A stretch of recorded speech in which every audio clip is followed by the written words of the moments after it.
What is going on, everybody? Welcome back to the channel. Aftersound here, bringing you Splinterlands content every single day. We also stream right here on this channel as well as on Twitch, so make sure you come by and say hello. This video is also brought to you by my music, which is available anywhere you stream music under the name Aftersound. And I do have a new song out recently called Summer Gravity, so check it out. Let me know what you think, and I appreciate the support. All right, guys, let's jump into the land cards here in a little bit more detail, because when I covered the post, I kind of just skipped through the stats on the land cards and said I would come back to it. So fulfilling on that promise, we are coming back to it now. And while I haven't looked at this from the lens of what lands these are necessarily good with, or where the boosts and where the boosts necessarily are, I just wanted to focus in on what these offer and where they might be good in terms of the different levels, right? So we're just going to start with the common card and work our way up. So this first one is going to be a water, right? Common water card.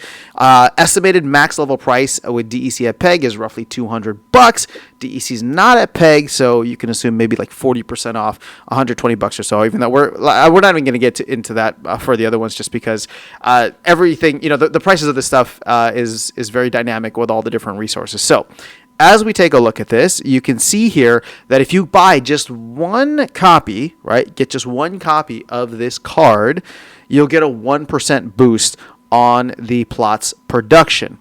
Now, one thing to keep in mind, though, is that if you're getting this card and you're replacing this card with another common card, or let's say you're replacing a card, like a max level card, for example, it's not going to do that much, right? So these are cool to use, but in many ways, I'm almost thinking to myself, if I have mostly max level cards on land plots, or even gold foil versions of them, I would need to have these cards maxed out to really get something out of it, right? So if I'm going to pull a max common card off, I would want to put another max common card on, which again, at that point, you're getting the 60% boost on the plot production, which is great, obviously. So the thing is, Bountiful Grain. So this is an interesting one. I don't know. Let me see here. So which grains produce...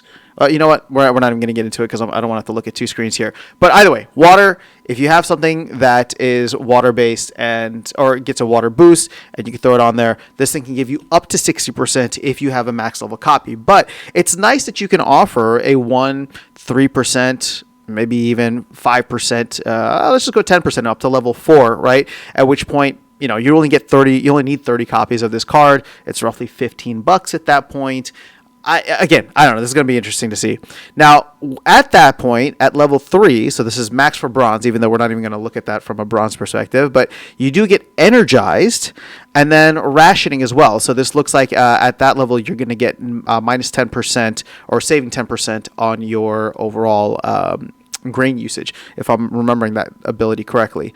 And then the ability Dark Discount, this to me is where this card actually shines, because if you get it to level 5 with a CC of 60, right? So that's $30 roughly at the cost that they're showing here. You get this other ability here with a 50% discount on your DEC, which I think actually makes it very much worthwhile at that point. So that's kind of the sweet spot. I can imagine a lot of people just going towards that, because, again, if your plot's going to cost 50,000 DEC and you can reduce it, then sure, you might be taking a hit on the amount of grain that you can produce, right, or the amount of resources that you can produce, but you do get a 15% bonus on grain, so it is something to think about, as well as a 20% reduction on the amount. So these cards are going to come in handy. They're gonna mess up the dynamic of all the different calculations that you can do, but this is a card that I would immediately look at for getting let's say a new land plot online a lot faster, right? Because let's say I want to throw on something and increase the amount, a grain producing plot. I want to increase the amount of increase the amount of production while decreasing the amount of DEC, because that's the one thing there. And then obviously you can even reduce the amount of whatever rationing does, the amount of grain being consumed.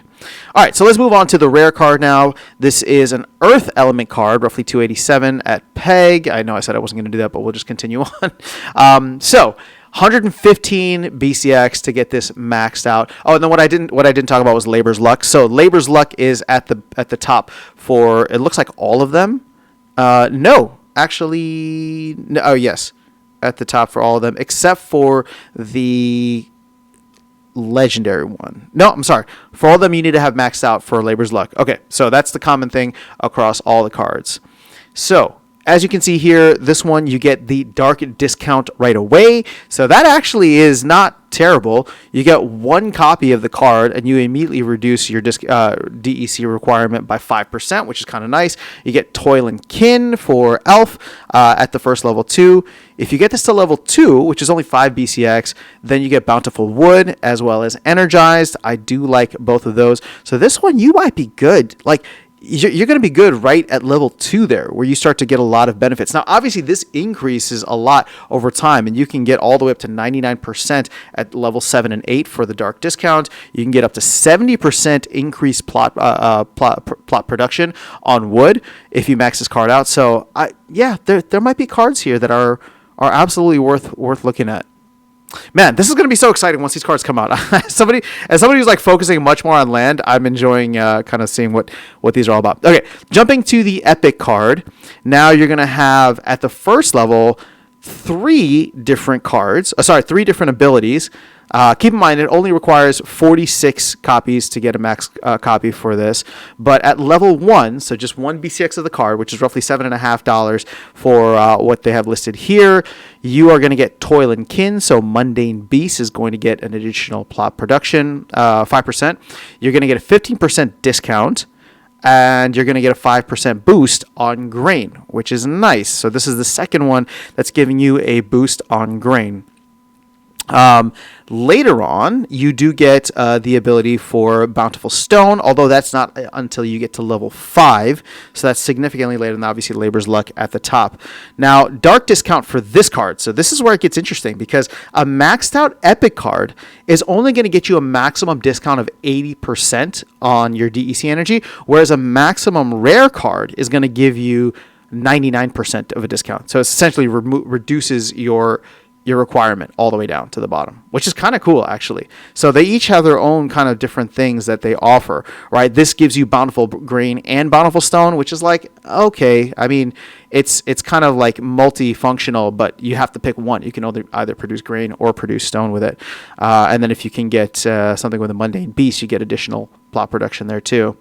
And then let's move on to the legendary one. Now this is going to be a death element, 550 at peg. Now, 1 BCX of this, or 1 CC of this, they're estimating at $50. Again, keep in mind, DEC is not a peg. But you're going to get Bountiful Iron right off the bat at 25% production bonus. You will also get minus 70% on your DEC or Dark Energy discount. And then Toil and Kin Undead gives you plus 15% boost. So that's kind of cool. You do get Bountiful Aura at level 3, so that is going to require 6 copies of the card, and of course Labor's Luck at the max level. So there's a lot of interesting stuff here. So most of my land plots tend to be like most of the things that I look for tend to be life and earth based. There's also dragon, but obviously dragon isn't included here. So I would say that these 2 cards are the most interesting to me personally, but I will say, even just getting 1 copy of this legendary card is going to be quite good. So I do have a lot of iron producing in my new region, a lot of iron producing land. And so even just getting 1 copy of this card reduces the DEC requirements by 70%, increases the production by 25%, right? And then Toil and Kin, Undead. Yeah, there's some interesting stuff here. I gotta take a closer look at this, but I'm liking what I'm seeing. It adds quite a bit of complexity and fun, in my opinion, to how I'm gonna get my land online. But let me know your thoughts in the comments below. That's all I got for you guys in this video. I'll catch you all in the next one and see you around the game. Take care.